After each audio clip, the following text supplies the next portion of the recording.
ओम अज्ञानतिमिरन्धस्य ज्ञानाञ्जनशलाकया चक्षुरुन्मीलितं येन तस्मै श्री गुरुवे नमः।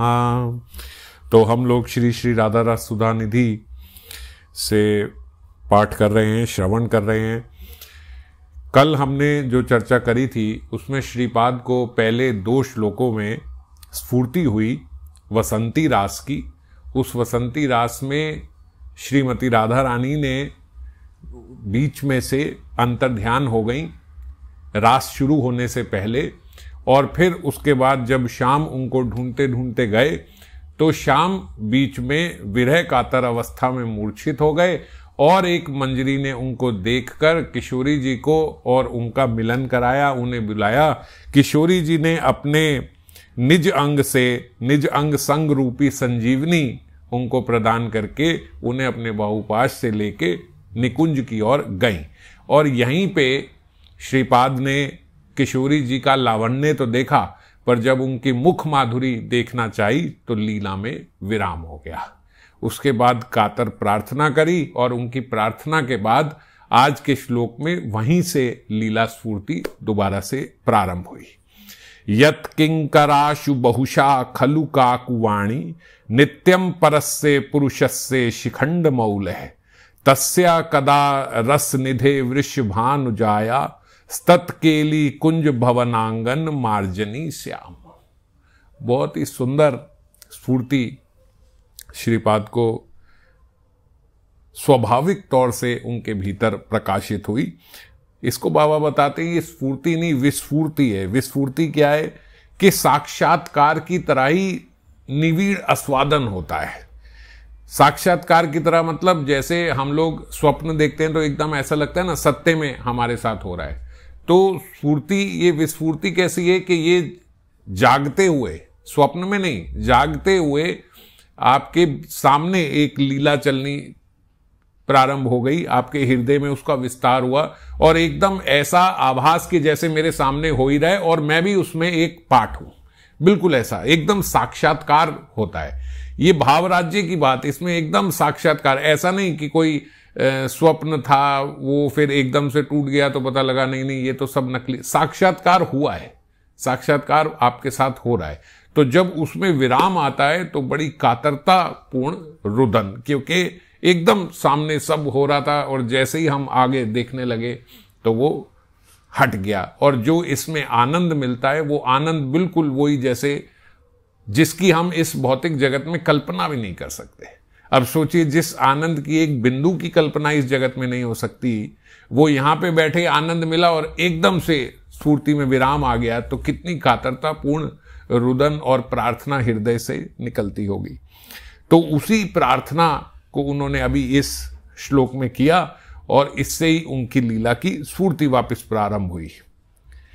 सिर पर मोर पंख धारण करने वाले परम पुरुष श्री कृष्ण जिन किंकरियों की अनेक चाटुकारी से प्रार्थना करते हैं, यत किंकराशु बहुशा खलु काकुवाणी, जिन किंकरियों की चाटुकारिता, चाटु वाक्यों से प्रार्थना करते हैं। कहीं कहीं कृष्ण चाटुकारी कर रहे हैं, प्रार्थना कर रहे हैं, किंग के आगे, राधा किंकरियों के आगे। यत किंकराशु बहुशा खलु काकुवाणी नित्यम परस्य पुरुषस्य शिखंड मौले। शिखंड मौले मतलब श्री कृष्ण जिनके मोर पंख लगाए सिर पर।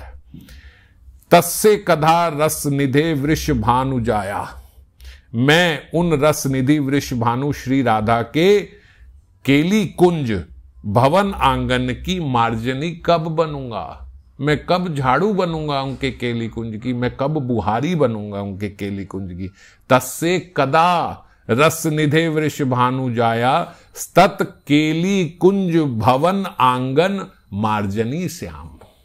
समझ गए, मैं कब उनके केली कुंज भवन के प्रांगण की बुहारी बनूंगा।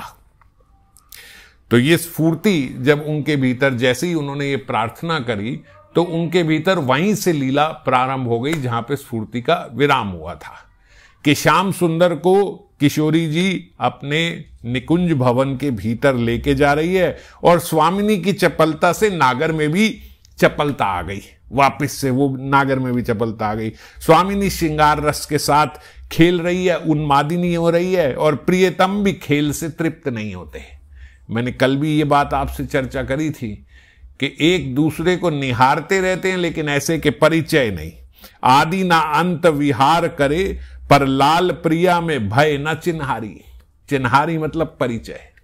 आदि ना अंत विहार करे, पर लाल प्रिया में भय ना चिन्हारी। लेकिन तब भी ऐसा लगता है कि परिचय अभी हुआ नहीं है।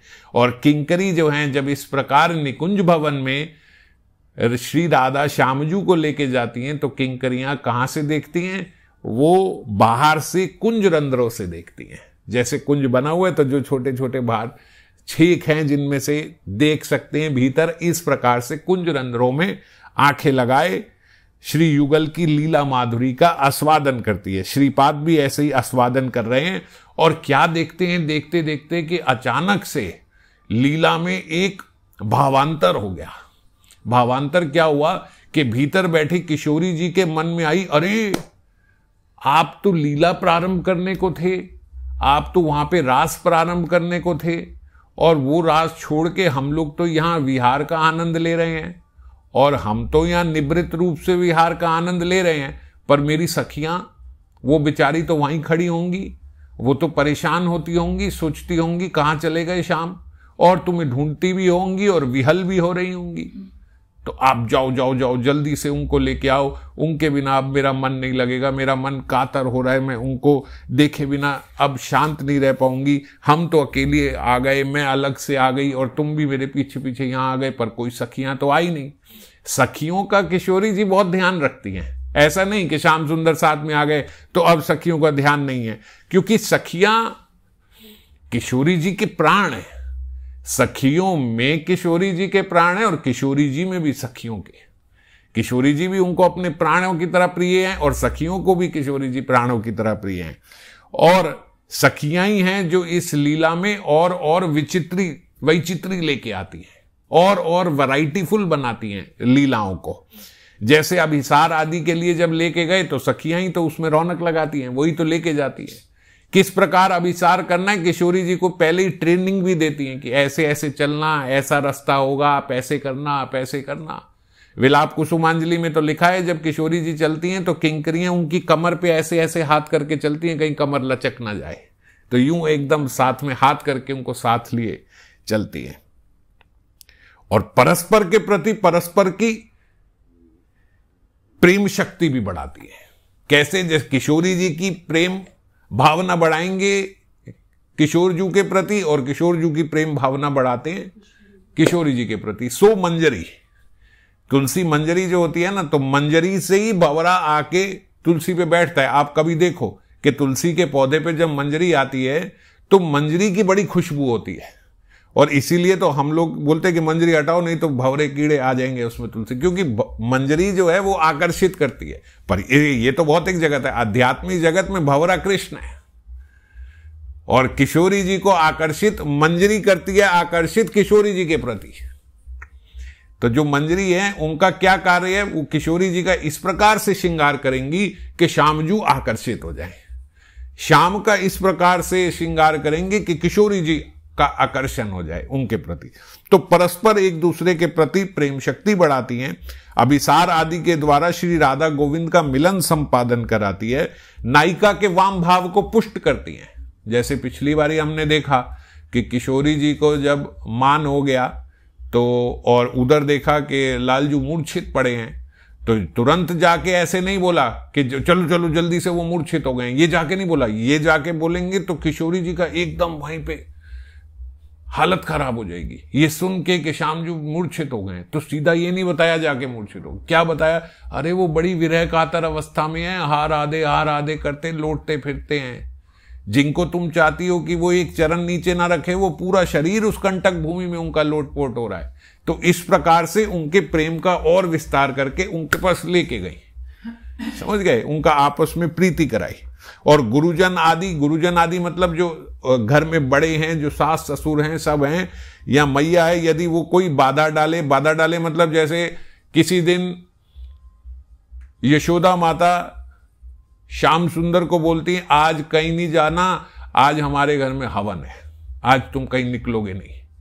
तो अब हवन है, निकलेंगे नहीं तो किस प्रकार से मैसेज कन्वे होगा? तो तुरंत सखियां जाके किशोरी जी को बताती हैं कि आज तो ऐसे ऐसे हवन है, आएंगे तो सही, पक्का है, पर विलंब होगा आने में, इसलिए मान ना करना, कहीं अन्यथा ना समझना कि कहीं इधर उधर चले गए। तो इस प्रकार से अगर कोई गुरुजन के कारण कोई विलंब भी हो रहा है तो उस प्रकार की, और अन्य अन्य, अभी तो ये छोटी लीला मैंने बताई, अब बताऊंगा तो बहुत बड़ी हो जाएगी। कई माधुर्य लीलाएं भी हैं।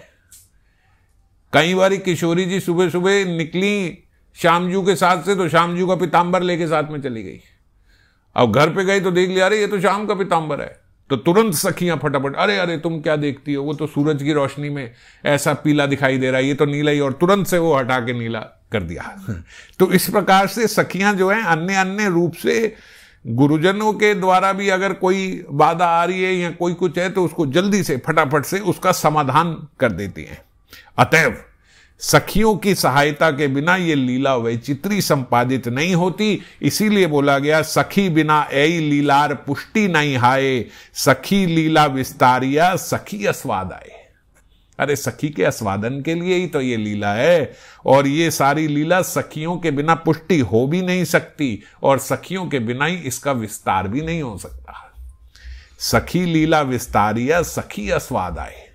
तो श्यामजू को बोला आप जल्दी से जाओ सखियों को लेके आओ। और जब श्याम ने देखा कि भाई अब इनके भीतर तो अपनी सखियों के लिए बहुत आसक्ति हो गई है कि भाई उनको लेके आओ लेके आओ लेके आओ, अब इनके मन में आ गया अब ये रुकेंगी नहीं, तो इनका मन भी अब सखियों के लिए जो चिंता कातर हो गया है। तो उन्होंने बोला अब आस्वादन और लीला का हमारा होगा नहीं, तो मेरे को ही जाके लेके आना पड़ेगा। उन्होंने बोला अच्छा किशोरी जी आप यहीं पे रुको, मैं अभी जाता हूं और फटाफट से सारी सखियों को, सभी सखियों को इधर ही लेके आ जाता हूं, हम यहीं पे सब आगे रास करेंगे, आप यहीं भीतर बैठो, मैं जाता हूं लेके आता हूं। अब जब लेने को गए तो सखियां भी तो वहां खड़ी नहीं थी, वो भी तो ढूंढ रही थी इतनी देर से कि भाई कहाँ गए, ना श्याम सुंदर दिख रहे हैं ना किशोरी जी दिख रही हैं। तो ढूंढते ढूंढते ढूंढते ढूंढते बोले श्याम जी दूसरे रास्ते से निकले और सबरी सखियां दूसरे रास्ते से किशोरी जी के पास आ गई। अब सखियां यहाँ किशोरी जी के पास आ गई। किशोरी जी ने कहा अरे तुम यहाँ हो? हाँ। तो श्याम कहाँ है? बोले श्याम तो हमें नहीं मिले।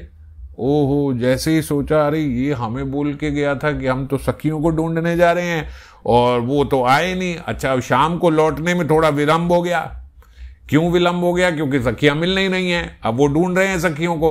पर किशोरी जी अपने प्रेम में या कहां जानती है कि भाई वो ढूंढ रहे होंगे वो आ रही। किशोरी जी ने सोचा लंपट है, कहीं और किसी सखी के कुंज में घुस गए होंगे, जैसे यहां हमारे साथ कुंज में थे, हमें तो सखियों की याद आई, ये ऐसे ही किसी सखी के जाके कुंज में बैठ गए होंगे। कहां ध्यान होगा इन्हें, कहां ये देखो सखियां तो सारी यहां आ गई और वो आए नहीं, वो भीतर गए हुए। भाई अब तो हमें उनसे बात ही नहीं करनी।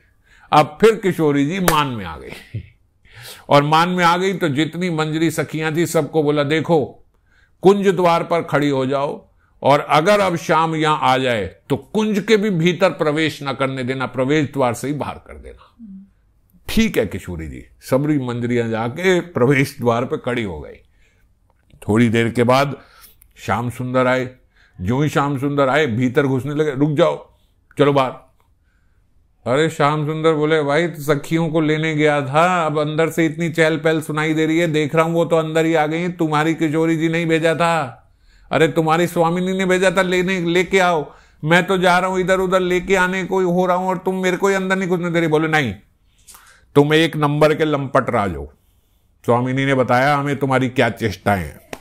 तुम उनको छोड़कर चले गए थे और वहां जाके किसी और सखी के कुंज में। अरे किस सखी के कुंज में भाई?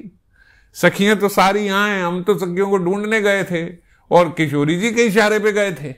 उन्होंने बोला था कि ढूंढ के लाओ, उन्हें लौटा के लाओ और जाओ शीघ्र यहां से चले जाओ। और हम सब बोले तुम शीघ्र यहां से अब फिर चले जाओ और यहां को ना आना, वापिस इधर को ना देखना।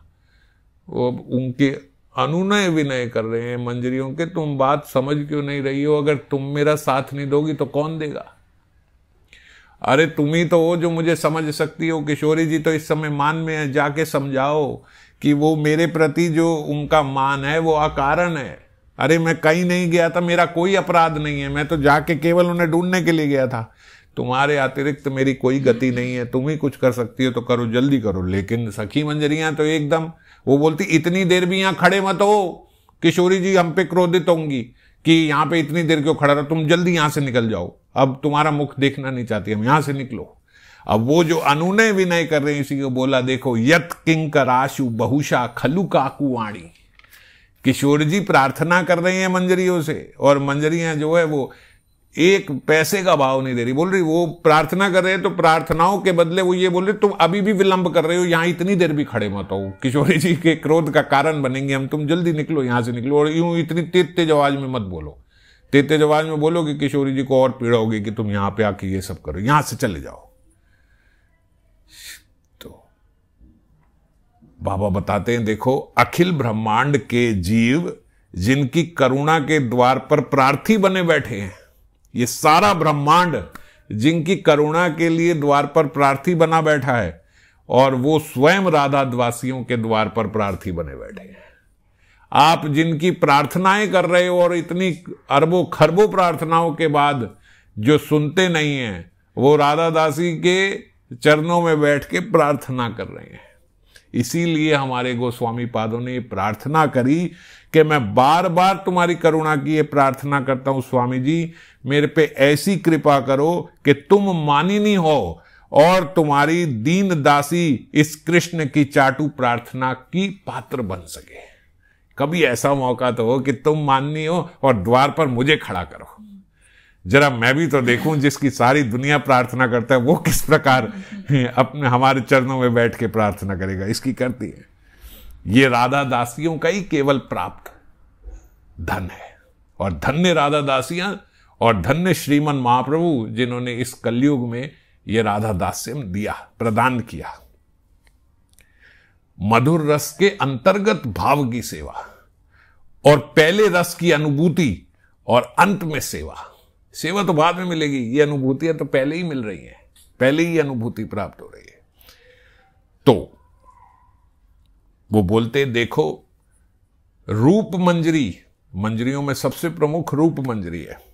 रूप मंजरी आदि जो प्रमुख मंजरियां हैं, इनकी अनुमति के बिना तो कृष्ण राधा अंग संग तो छोड़ो, राधा रानी का जो संग मिलेगा, जो उनके साथ बैठेंगे, पास बैठेंगे, उनकी अनुमति के बिना वो तो छोड़ो, क्या प्राप्त होगा, वो केली कुंज भवन के प्रांगण के प्रवेश द्वार पर भी खड़े नहीं हो सकते, अगर उनकी इच्छा ना हो तो। अगर वो बोले बार बार बार नहीं, अभी नहीं, नहीं तो नहीं, अंदर नहीं घुसना। अब श्याम जी में इतना बल नहीं है कि राधा दासियों की बात को यूं मना कर दे कि भैया मैं कृष्ण हूं, वो मेरी राधा है, तुम हटो यहां से। ऐसे किशोरी जी नहीं मिलने वाली, मिल नहीं सकती ऐसे। नहीं तो एक बारी को बोले कि भाई तुम, मैं मालिक हूं, तुम कौन हो, तुम मुझे रोक रही हो ना। राधा दासियां हैं, कोई कृष्ण दासी नहीं है, समझ रहे हो। और राधा रानी अपनी दासियों के अंतर्गत है। अगर उनको ऐसे हटा के आए तो बिल्कुल इतना जबरदस्त मान हो जाएगा, सोच भी नहीं सकते। तो इसीलिए ये हिम्मत नहीं है कृष्ण में, वो जब बोलेंगी तभी जा सकते हैं। अब जब बार बार चाटुकारी कर रहे, प्रार्थना कर रहे, तो बोल रहे किंकरियों ने उनकी उद्गम उत्कंठा को देखकर कुंज पवन में जाने के प्रवेश का पास दे दिया, चलो जाओ, कोई बात नहीं, अनुमति दी तुम्हें, जाओ। ओए खुश हो गए ठाकुर, अरे वाह वाह, आप मान गए, हाँ मान गए, चलो जाओ, कोई बात नहीं, चले जाओ। अब तुम इतना अनुनय विनय कर रहे तो हो सकता है, लगता है तुम सत्य बोल रहे होगे, जाओ, कोई बात नहीं। और क्यों जाओ, बोलते अब देखो ये राधा किंकरियों का सौभाग्य और इनका अधिकार कि अब इन्हें किशोरी जी से पूछने की जरूरत नहीं है कि किशोरी जी लग रहा है वो ऐसे कर रहे हैं, क्या हम उन्हें आने दें किशोरी, ना, सब इन्हीं का अपना डिस्क्रिप्शन है। हम चाहेंगे नहीं आने देंगे, और इतना अनुनय विनय करे, हमारे दिल में आ गई, कोई बात नहीं, सच बोल रहे तो कोई बात नहीं, जाओ तुम जाओ, कोई बात नहीं। अब क्यों बोल दिया चले जाओ, क्योंकि बोलते अरे राधा रानी भी बड़ी देर हो गई और इतने जोर जोर के चिल्ला रहे हैं यहाँ पे, तो इनकी आवाज सुन के उनकी अवस्था भी कातरता हो रही होगी, उनको भी मिलने की उत्कंठा हो रही होगी, वो भी विरह कातर होंगी। ये सोच के किंकरियों ने उनको बोला अच्छा आप जाओ। जो ही साथ साथ चलने लगे, पीछे साथ साथ एक मंजरी और चलने लगी, और जैसे ही कृष्ण द्वार पे खड़ी हुई, किशोरी जी मान में बैठी है, और किंकरी ने यूं बोली कि अच्छा चलो चलो इतना मत रो, अब इतना भी मत रो, ठीक है हमें पता है तुम सत्य बोल रहे हो, हम समझ गए हैं कि तुम सत्य बोल रहे हो, जाओ किशोरी जी आपसे बात करेंगी। अब ये क्यों बोल रही हैं कि किशोरी जी सुन लें कि हमारा फैसला यही है कि आपस में अब तो मिलन कराना है ना आपस में, अब मान ज्यादा ना करें, तो मान ज्यादा ना करे इसलिए अभी चुप करके साथ साथ चल रही है। मगर जो ही द्वार पे पहुंचे तो द्वार पे पहुंचते ही ऐसे बोल रहे, अच्छा ठीक है ज्यादा रो मत, मिलवा रही हूं ना ज्यादा मत रो, हाँ हमें पता है तुम सत्य बोल रहे हो, जांच कर ली हमें पता लग गया कि तुम सत्य बोल रहे हो, चलो जाओ। अब ये सुनाया, बोला उनको लालजू को, पर सुनाया किशोरी जी को कि ये सत्य बोल रहे हैं, कहीं इधर उधर नहीं गए थे और काफी रो रहे हैं। तो जो ही यूं गए तो किशोरी जी का मान 1 मिनट में भंग हो गया। अब श्यामजू को लग रहा है कि भाई हमने अपने प्रेमपूर्ण वचनों से उनका मान भंग कर दिया, पर मान भंग उन्होंने नहीं किया, मान भंग तो सखियां करा गई, बंजरियां करा गई, वो तो उनके प्रवेश पे जो बोल गई उसी से उनका मान भंग हो गया। श्रीमती के मुखार बुंद पर मृदु मधुर हास्य रेखा छिटक पड़ी, श्रीमती मुस्कुराने लगी और ऐसी श्रीमती को ही बोला गया, रस निधे वृषभानु जाया, वृषभानु नंदिनी आप रस से भरी हुई हो, आपके रस के सिंधु कोई तरंगायित जब आप होते हो तो ही श्याम सुंदर जो हैं उनके भी भीतर रस की, उनके भीतर भी रस उदय होता है, उनके भीतर भी रस तब उदय होता है जब आपका रस सिंधु तरंगित होता है। तो इसीलिए रस निधे वृषभानु जाया। अब इसके बाद जैसे ही उन्होंने यूं देखा कि श्याम सुंदर और किशोरी जी का मिलन हुआ तो तुरंत लीला में विराम आ गया, एकदम एंड में जाके लीला में विराम आ जाता है। और जब लीला में विराम आया तो स्तत केली कुंज भवन आंगन मार्जनी श्याम। अब उन्होंने कातरता से ये प्रार्थना करी, स्तत केली कुंज भवन आंगन, हे किशोरी जी मुझे अपने कुंज भवन के प्रांगण की बुहारी बना दो। अब गोस्वामी पाद ने, श्रीपाद ने ऐसी प्रार्थना क्यों करी? तो बाबा बताते इस प्रकार की प्रार्थना कैसे, हमारी कल्पना में भी नहीं आएगी कि भाई ऐसी प्रार्थना क्यों। हम अभी तो ये बोले कि आप मुझे वो द्वार पे जो मंजरी लेके गई थी ना, अब लेके तो श्रीपाद ही गए थे तभी तो वो ये वर्णन कर रहे हैं, तो मुझे वही वाली मंजरी बना दो, मुझे कुंज रंध्रों से जो देख रही है ये सारी लीला मुझे वो मंजरी बना दो। वो नहीं, अब वो कातरता से क्या प्रार्थना कर रही है कि मुझे बुहारी बना दो। बोले ऐसी प्रार्थना क्यों? क्योंकि विपुल दैन्य छटक पड़ा अब उनके भीतर, दैन्य भाव से बोल रहे हैं मैं वहां भीतर जा पाऊं ऐसा मेरा सामर्थ्य नहीं है, मेरा इतना भजन नहीं है, मेरे भीतर इतना प्रेम नहीं है कि मैं वहां जा पाऊं, पर श्री राधा रानी की अगर कृपा हो जाए तो मुझे वहां पे प्रवेश मिल सकता है। पर किशोरी जी के पास कैसे मेरी अर्जी लगेगी? तो किशोरी जी के पास मेरी अर्जी लगे ऐसी तो मेरी सामर्थ्य है नहीं, तो कैसे लगेगी? हाँ, किशोरी जी की चरण रज से जब मेरा स्पर्श हो जाए तो मेरे पे कृपा होगी। तो किशोरी जी की चरण रज का स्पर्श कैसे होगा? अभी भी बोल सकती है कि मैं वो मंजरी बन जाऊं ताकि किशोरी जी के प्रांगण की चरण रज वहां है तो सही, वो रज मेरे भीतर लग जाएगी, पर किशोरी जी की मंजरी बनने का सामर्थ्य भी मेरे भीतर नहीं है। तो किशोरी जी की कृपा चाहिए, उससे पहले उनकी रज की कृपा चाहिए, और ये कृपा प्राप्त करने के लिए मुझे अपने गुरु की कृपा चाहिए, मुझे सखियों की कृपा चाहिए, राधा दासियों की कृपा चाहिए। वो कब मिलेगी? जब मैं उनके हाथ की बुहारी बन जाऊं। जैसे हम बोलते हैं ना, जो सिद्ध संत हैं, सिद्ध जन हैं, वो ऐसे है जैसे श्याम सुंदर के हाथ की कलम है। मैंने आपको एक बार पहले बताया था कि जैसे मर्जी जो मर्जी लिख लो, वो उनके हाथ की है। तो ऐसे ही यहां श्रीपाद प्रार्थना कर रहे हैं कि मुझे किसी सखी मंजरी के हाथ की बुहारी बना दो, कि जैसे मर्जी जो वो मेरे से करना चाहे वो करे, मैं वो ही करूं, मेरा ऐसा जीवन हो जाए कि मैं किसी सखी मंजरी के हाथ की बुहारी। और बुहारी क्यों? क्योंकि जो बुहारी से ही मुझे राधा रानी के चरणों की रज की सेवा भी प्राप्त हो जाएगी। तो इस विपुल दैन्य के साथ वो प्रार्थना कर रहे हैं। आगे फिर अगले श्लोक की लीला कल चर्चा करेंगे। जय राम।